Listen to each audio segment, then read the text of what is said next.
എല്ലാവർക്കും നമസ്കാരം. ഞാനിന്നൊരു പാചകത്തിൻ്റെ വീഡിയോ ആയിട്ടൊന്നുമല്ല വന്നത്.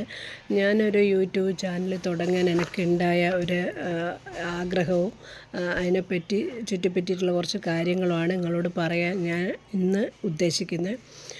എൻ്റെ യൂട്യൂബ് ചാനലിൽ ഒരുപാട് പോരായ്മകളും ഒരുപാട് തെറ്റുകളും കുറ്റങ്ങളും എല്ലാം ഉണ്ടാവും. അതെല്ലാവരും അങ്ങ് ക്ഷമിക്കും എന്ന് ഞാൻ വിചാരിക്കുന്നു. ഒരുപാടൊന്നും ആയിട്ടില്ല ഒരു യൂട്യൂബ് ചാനൽ തുടങ്ങിയിട്ട്. ഞാനൊരു യൂട്യൂബ് ചാനൽ തുടങ്ങി എനിക്ക് നിങ്ങളെ മുന്നിൽ എത്തണം എന്നുള്ളത് എനിക്കൊരാഗ്രഹം തോന്നി. എന്തുകൊണ്ടാണെന്ന് പറഞ്ഞാൽ ഞാനൊരു 3-3.5 വർഷത്തോളമായി ഒരു ബ്രെയിൻ ട്യൂമർ കഴിഞ്ഞ് സർജറിയും റേഡിയേഷനെല്ലാം കഴിഞ്ഞിട്ടിരിക്കുന്ന ഒരു വ്യക്തിയാണ്. അപ്പം ഒരു അസുഖം വന്നത് കഴിഞ്ഞ് കഴിഞ്ഞാൽ എല്ലാവർക്കും അറിയാമല്ലോ, വലിയൊരു അസുഖമെല്ലാം വന്നു കഴിഞ്ഞാൽ അനുബന്ധിച്ചിട്ട് എന്തെല്ലാം കാര്യങ്ങൾ സാമ്പത്തികത്തിൻ്റെ ഒരുപാട് വിഷയം ഉണ്ടാകും. മാനസികമായിട്ട് നമ്മൾ തളരുന്ന ഒരു ഭാഗത്തുണ്ടാകും. അതെല്ലാം ഉണ്ടാകും. അതിൽ നല്ലൊരു എനിക്കൊരു മറികടക്കാൻ വേണ്ടിയിട്ടാണ് ഞാനൊരു യൂട്യൂബ് ചാനൽ തുടങ്ങി. എൻ്റെ കൊച്ചു സന്തോഷങ്ങളും എൻ്റെ സങ്കടങ്ങളും നിങ്ങളായിട്ടൊന്ന് പങ്കുവെക്കാമെന്ന് വിചാരിച്ച്. അപ്പോൾ എനിക്ക് ഞാനീ പറഞ്ഞ പോലെ ഒരു LIC ഏജൻറ്റായിട്ട് ഞാൻ കുറച്ച് കാലം ഞാൻ വർക്ക് ചെയ്തിനേനു. ഇപ്പം അതിനൊന്നും പോക്കില്ല. പിന്നെ നമുക്കൊരു ഷോപ്പ് ഉണ്ടേനു, അതിൻ്റെ അകത്ത് ഞാൻ കുറച്ച് കാലം ഇങ്ങനെ വർക്ക് ചെയ്യാനെല്ലാം പോയിട്ടുണ്ട്. പക്ഷേ ഇപ്പോൾ ഒന്നിനും പോക്കില്ല. പോവാത്തൊരു എനിക്കൊന്നൊരു 4 വർഷത്തോളമായി ഇടയിൽ ഞാൻ എങ്ങോട്ടേക്കും പോവാത്ത. ചെറിയ ചെറിയ യാത്രകൾ ചെയ്യുന്നല്ലാണ്ട് ജോലിക്കൊന്നും പോക്കില്ല. വീട്ടിൽ തന്നെ ഇങ്ങനെ ഇരിക്കാമെന്ന്.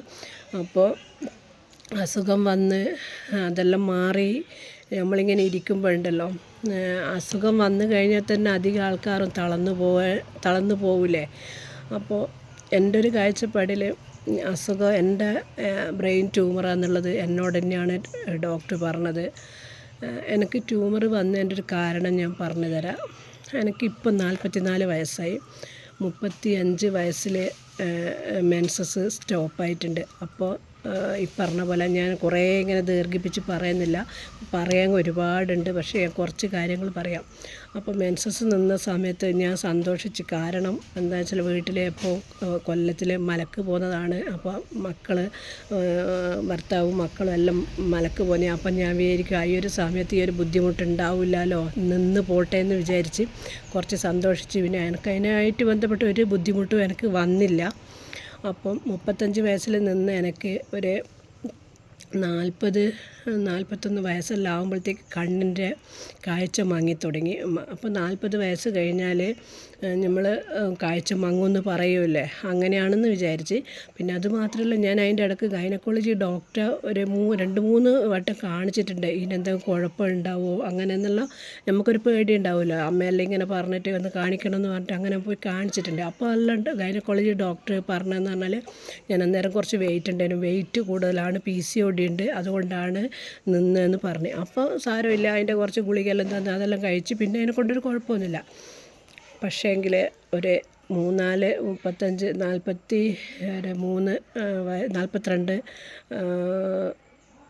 വയസ്സെല്ലാം ആകുമ്പോഴത്തേക്ക്, 41 വയസ്സെല്ലാം ആകുമ്പോഴത്തേക്ക് എൻ്റെ കണ്ണിൻ്റെ കാഴ്ച, ഈ വലത്തെ കണ്ണിൻ്റെ കാഴ്ച ചെറുതിങ്ങനെ മങ്ങി എന്ന് പറയേണ്ട ഒരു വല്ലാത്തൊരു അവസ്ഥയിലേക്ക് മാറി.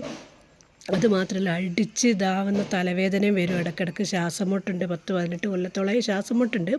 അപ്പോൾ ഈ തലവേദന വരുന്തോറും ഡോക്ടറെ കാണിക്കുമ്പോൾ ഡോക്ടർ മൈഗ്രെയിനാന്ന് പറയും, കഫക്കെട്ടാന്ന് പറയും, ഇഞ്ചക്ഷൻ അടിക്കും, ഇങ്ങ് പോരും. ഒരു ഡോക്ടർ പോലും എന്നോടൊരു CT സ്കാനോ അല്ലെങ്കിൽ ഒരു MRIയോ നിങ്ങൾ തലക്കെടുത്തിട്ട് കാണിക്കണമെന്ന് പറഞ്ഞിട്ടില്ല. പറഞ്ഞിട്ടുണ്ടെങ്കിൽ എൻ്റെ ഈ ട്യൂമർ ഇത്രേ വഷളായിട്ട് 5 കൊല്ലത്തോളേക്ക് എത്തൂല്ലേനു. അപ്പം ഞാൻ പറഞ്ഞു വരുന്നതെന്ന് പറഞ്ഞു കഴിഞ്ഞാൽ, വയറിൻ്റെ ഈ മെൻസസുമായിട്ട് ബന്ധപ്പെട്ടിട്ട് എന്തൊരു കാര്യം നമുക്ക് വന്നാലും നമ്മൾ ഒരിക്കലും വിചാരിക്കുന്നില്ല അത് തലയായിട്ട് ഉണ്ടാവുന്നില്ല. വയറുമായിട്ടല്ലേ നമ്മൾ കണക്റ്റ് ചെയ്യാം. ഗൈനക്കോളജിനല്ലേ കാണിക്കാൻ പറ്റുക. പക്ഷേങ്കിൽ അതല്ല, മെൻസസ് നമുക്ക് പ്രായം എത്താണ്ട് നിന്നിട്ടുണ്ടെങ്കിൽ നമുക്ക് ചെറിയൊരു തലവേദന, തലകറക്കം, പിന്നെ കണ്ണിൻ്റെ കാഴ്ച മങ്ങൽ, ഇങ്ങനെയെല്ലാം വരുമ്പോൾ നമ്മൾ ബാലൻസിൻ്റെ പ്രശ്നം വരുമ്പോൾ നമ്മൾ എന്തായാലും ഒരു നല്ലൊരു തലേൻ്റെ ഡോക്ടറെ കാണിച്ചിട്ട് അതിൻ്റേതായ ട്രീറ്റ്മെൻറ്റ് എടുക്കേണ്ടതാണ്. അപ്പോൾ ഇതുപോലെ എനിക്ക് ഈ പറഞ്ഞ പോലെ ഞാൻ പറഞ്ഞു വന്നേ എൻ്റെ ഈ വലത്തെ കണ്ണിൻ്റെ കാഴ്ച ഞാൻ വണ്ടി എടുത്തിട്ട് പോകുന്നൊരു മനുഷ്യനായിരുന്നു. വണ്ടി ഇങ്ങനെ ഓടിച്ചുകൊണ്ട് നിൽക്കുമ്പോൾ എൻ്റെ വലത്തെ കണ്ണിൻ്റെ കാഴ്ച പെട്ടെന്ന് നഷ്ടപ്പെട്ട് അങ്ങനെ പെട്ടെന്ന് തന്നെ റിപ്പോർട്ടുകളും കാര്യങ്ങളും എല്ലാം കിട്ടി. പിറ്റ്യൂട്ടറി അഡിനോമ ട്യൂമറാണെന്ന് പറഞ്ഞ് അപ്പോൾ ഒരു 10-11 മണിക്കൂറോളം നീണ്ടു നിന്നൊരു സർജറി എനിക്ക് കഴിഞ്ഞ് ഈ മൂക്ക് കംപ്ലീറ്റ് സ്റ്റിച്ച് ചെയ്ത് വെച്ചിട്ടാണ് ഉണ്ടായിരുന്നത്. മൂക്ക് കൂടെയാണ് ചെയ്തത്. ഒന്നും പറയണ്ട, ഒരു ജീവിതത്തിലേക്ക് ഒരു തിരിച്ച് ഞാൻ ജീവിതത്തിലേക്ക് തിരിച്ച് വന്നത് തന്നെ രണ്ടാം ജന്മം എന്നെല്ലാം പറയാം. പക്ഷേങ്കിൽ ഒരിക്കലും ഞാൻ എൻ്റെ ബ്രെയിൻ ട്യൂമർ എന്ന് പറയുന്ന സംഭവം വന്നിട്ട് ഞാൻ പതറിയിട്ടില്ല. കാരണം ബ്രെയിൻ ട്യൂമർ ഉണ്ടെന്ന് ഡോക്ടർ എന്നോടാണ് പറഞ്ഞത്. അന്നേരം ഞാൻ ചിരിച്ചുകൊണ്ട് തന്നെയാണ് വിശ്വസിക്കുകയും ചിലപ്പോൾ എല്ലാവർക്കും പ്രയാസമായിരിക്കും. എൻ്റെ ഭർത്താവിൻ്റെ, എൻ്റെ മോളെ ഭർത്താവിൻ്റെ എല്ലാവരും ഉണ്ടായിട്ട് ട്യൂമറാന്ന് എന്നോട് പറഞ്ഞേരം ഞാൻ ചിരിച്ചുകൊണ്ട് തന്നെ അതാക്കി. എന്താ വെച്ചാൽ നമുക്ക് ദൈവം തന്നൊരു സംഭവമാണ്, നമ്മളത് 2 കൈയും കൂട്ടി സ്വീകരിക്കുക, അതിനെ മറികടക്കുക എന്നുള്ള വഴിയാണ് പിന്നെ നമ്മൾ ചെയ്യേണ്ടത്.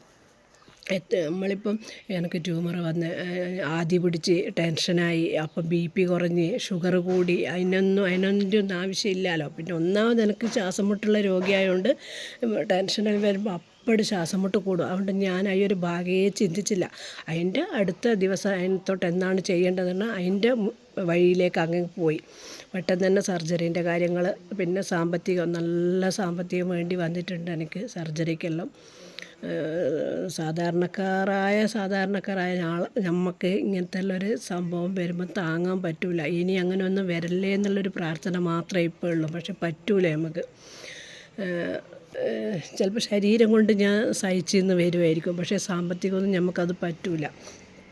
അപ്പോൾ അങ്ങനെ എൻ്റെ ട്രീറ്റ്മെൻറ്റും കാര്യങ്ങളെല്ലാം കഴിഞ്ഞ് വല്ലാത്തൊരവസ്ഥയിൽ കൂടിയാണ് മുന്നോട്ട് ഞാൻ പോയിക്കൊണ്ടത്. എനിക്ക് അസുഖം വന്നതിൻ്റെ ടെൻഷനല്ല കേട്ടോ, ഈ സർജറിയെല്ലാം കഴിഞ്ഞാൽ വല്ലാത്തൊരവസ്ഥ എന്ന് പറഞ്ഞാൽ വല്ലാത്തൊരു ബുദ്ധിമുട്ട്. ഒരു മാസത്തോളം വായിൽ കൂടെയുള്ള ശ്വാസം, പിന്നെ ഈ പിറ്റ്യൂട്ടറി ഗ്രന്ഥി എന്ന് പറയുമ്പോൾ നമ്മൾ 10ഓളം ഹോർമോൺ ഉൽപ്പാദിപ്പിക്കുന്ന ഒരു ഗ്രന്ഥിയാണെന്ന് നമ്മൾ പഠിക്കുമ്പോൾ പഠിച്ചിട്ടുണ്ട്. അപ്പോൾ അതിൻ്റെ ഒരു ചെറിയൊരു ശാരീരിക പ്രശ്നം എൻ്റെ ശരീരത്തിൽ മൊത്തം ഉണ്ടായിട്ടുണ്ട്. അപ്പോൾ എനിക്ക് മാനസികമായിട്ട് ഞാൻ ഈ സർജറി കഴിഞ്ഞതിന് ശേഷം ഒരു ഡിപ്രഷൻ അങ്ങനത്തേലേക്ക് പോകുന്നൊരു വക്കിലെത്തുമ്പോൾ ഞാൻ വിചാരിച്ച്, ഞാൻ തന്നെ എൻ്റെ മനസ്സിനെ പറഞ്ഞ് സമാധാനിപ്പിച്ച്, ഞാൻ വിചാരിച്ച് വീട്ടിൽ ഞാനിങ്ങനെ ഒറ്റയ്ക്ക് ഇരിക്കുന്നില്ല, എല്ലാവരും അങ്ങ് പോയി കഴിഞ്ഞാൽ ഞാൻ ഒറ്റയ്ക്ക് ഇരിക്കും, ഞാനൊരു യൂട്യൂബ് ചാനൽ തുടങ്ങട്ടെ, അതിൻ്റെ വഴിയിലേക്ക് മുന്നോട്ട് പോവാൻ എന്നുള്ളൊരു ഇതിലാണ് ഞാൻ യൂട്യൂബ് ചാനൽ തുടങ്ങിയത്. അതുകൊണ്ടാണ് ഞാൻ പറഞ്ഞത്, എല്ലാവരും എൻ്റെ തെറ്റുണ്ടെങ്കിൽ എല്ലാവരും ഒന്ന് ശ്രമിക്കുക. പിന്നെ ഈ സർജറി കഴിഞ്ഞതിന് ശേഷമാണ് വീണ്ടും ഒരു 6 മാസം കഴിഞ്ഞിട്ട് എനിക്ക് റേഡിയേഷൻ ചെയ്യുന്നത്. റേഡിയേഷൻ എന്ന് പറഞ്ഞാൽ ദൈവമേ, ഞാൻ ആർക്കും അങ്ങനെ ഒരു റേഡിയേഷനും കൊടുക്കാണ്ട് നിൽക്കട്ടെ എന്ന് ഞാൻ സത്യമായിട്ടും മനസ്സ് തൊട്ടിട്ട് ഞാൻ പ്രാർത്ഥിക്കും. എന്താ വെച്ചാൽ ഞാൻ സഹിച്ച പോലെയും എൻ്റെ ഈ ഒരു റേഡിയേഷൻ ജീവിതത്തിൽ ഒരാൾക്കും ഇനി ഉണ്ടാകാൻ പാടില്ല എന്നുള്ള. പക്ഷേ ഈ ഒരു റേഡിയേഷൻ കണ്ടുപിടിച്ചിട്ടില്ലെങ്കിൽ ഞാനിന്ന് നിങ്ങളെ മുന്നിൽ ഇങ്ങോട്ട് ഇരിക്കലുണ്ടാവില്ല. എനിക്ക് ആ റേഡിയേഷൻ മാത്രമേ എൻ്റെ മുന്നിലുണ്ടായിരുന്നൊരു വഴി. പിന്നെ സർജറി എനിക്കിനി ചെയ്യാൻ പറ്റില്ല. അതുകൊണ്ട് ആ ഗാമ നൈഫ് റേഡിയേഷൻ എന്ന് പറയുന്ന റേഡിയേഷൻ കൂടെ ഇല്ലെങ്കിൽ ഞാനിന്ന് പോയിട്ടുണ്ടാവും. എനിക്ക് ചെയ്തത് ബാംഗ്ലൂർ നിംഹാൻസ് എന്നാണ്. അത് 2 സ്ഥലത്തേ ആ ഒരു റേഡിയേഷൻ ഉള്ളൂ. ഒന്ന് ഡൽഹി ഏതൊരു ഹോസ്പിറ്റൽ, ഒന്ന് ബാംഗ്ലൂർ. പിന്നെ പുറത്തെല്ലാം ഉണ്ടാവുമായിരിക്കും, നമുക്കറിയില്ല. നല്ല സാമ്പത്തികം വേണം. 1000 റേഡിയേഷന് ഡൽഹിയിൽ 8 ലക്ഷം അങ്ങനെയാണ്, ബാംഗ്ലൂർ 2 ലക്ഷമാണ്. അങ്ങനെ എന്താ പറയണ്ടേ, അതെല്ലാം കഴിഞ്ഞ് കൂടി ഞാനൊരു വല്ലാത്തൊരവസ്ഥയിൽ ഇപ്പോൾ എനിക്ക് റെഡി ആയിട്ടില്ല. കാരണം എൻ്റെ അസുഖമായിട്ട് ബന്ധപ്പെട്ടിട്ടല്ലേ, എൻ്റെ ഈ ഒരു ഹോർമോൺ ചേഞ്ച്, ആ ഹോർമോണിൻ്റെ ഒരു ഈസ്ട്രജൻ ഉൽപ്പാദിപ്പിക്കാത്ത അങ്ങനത്തെ എല്ലാം കുറേ വിഷയങ്ങളുള്ളതുകൊണ്ട് എനിക്ക് സങ്കടം, ദേഷ്യം, ഇങ്ങനത്തെ ഇതെല്ലാം അതിൽ നിന്നുള്ളൊരു മറികടക്കാൻ വേണ്ടിയിട്ടാണ് ഞാനൊരു യൂട്യൂബ് ചാനലെല്ലാം തുടങ്ങിയിട്ടുള്ളത്. എനിക്ക് യാത്ര പോകാൻ ഇഷ്ടമാണ്. പക്ഷേങ്കിൽ യാത്ര നമുക്ക് പോകണം എന്ന് വിചാരിക്കുമ്പോൾ പോകാൻ പറ്റില്ലല്ലോ. അതിന് നമ്മൾ തയ്യാറാണെങ്കിലും നമുക്ക് മുന്നിൽ എന്ത് വേണം, പൈസ വേണ്ടേ. എൻ്റെ ഉള്ളൊരു വിഷമെല്ലാം തീർക്കാൻ വേണ്ടിയിട്ടാണ് ഞാൻ ഓരോ ദിവസം ഓരോ വീഡിയോ എടുത്തിടുന്നതും ഭക്ഷണത്തിൻ്റെതായിക്കോട്ടെ, എൻ്റെ കുഞ്ഞു കുഞ്ഞു കാര്യങ്ങളായിക്കോട്ടെ, അതെല്ലാം ഞാൻ എടുത്ത് വീഡിയോ എല്ലാം ഇടുന്നത്. അപ്പോൾ എല്ലാവരും എന്നെ സഹകരിക്കുക, സപ്പോർട്ട് ചെയ്യുക, തെറ്റുകുറ്റങ്ങളുണ്ടെങ്കിൽ ക്ഷമിക്കുക. അപ്പോൾ നാളെ അടുത്തൊരു വീഡിയോ ആയിട്ട് വരും. പിന്നെ ഒരു കാര്യം കൂടി ഞാൻ പറയാം. നമ്മളെ ഒന്നുകൂടി ഞാൻ ഒരിക്കൽ കൂടി പറയുന്ന, ഈ മെൻസസും വയറുമായിട്ട് ബന്ധപ്പെട്ടിട്ടുള്ള കാര്യങ്ങൾ വരുമ്പോൾ നമ്മൾ ഒരിക്കലും അത് നിസ്സാരമായിട്ട് ഇടാൻ പാടില്ല. പെട്ടെന്ന് തന്നെ അതിൻ്റേതായ ഡോക്ടറെ കാണിച്ചിട്ട് ട്രീറ്റ്മെൻറ്റ് എടുക്കണം. എന്തുകൊണ്ടാണെന്നുള്ളത് നമ്മൾ അങ്ങോട്ട് ഇങ്ങോട്ട് പറഞ്ഞിട്ടില്ലെങ്കിൽ നമ്മൾ അങ്ങോട്ട് ചോദിച്ച് മനസ്സിലാക്കണം. നമുക്ക് എൻ്റെ ശ്വാസം മുട്ടായിട്ട് ബന്ധപ്പെട്ടിട്ട് എനിക്കൊരു ഫാമിലി ഡോക്ടറെ പോലെ തന്നെയുള്ളൊരു ഡോക്ടറുണ്ട് നമ്മളെ ഇല്ലേ. നമ്മളെ ആരതും മക്കളതും എൻ്റെതും എല്ലാ കാര്യങ്ങളും അറിയാം. ആ ഡോക്ടർക്ക് എല്ലാ കാര്യങ്ങളും അറിയാം. പക്ഷേ ആ ഡോക്ടർക്ക് പോലും മനസ്സിലാക്കാൻ പറ്റിയിട്ടില്ല എന്നുള്ള എനിക്ക് ഭയങ്കര ഒരു വിഷമം ഉണ്ടായിരുന്നു. പക്ഷേ എല്ലാവരും എൻ്റെ ചാനലിൽ ലൈക്ക് ചെയ്യുക, സബ്സ്ക്രൈബ് ചെയ്യുക.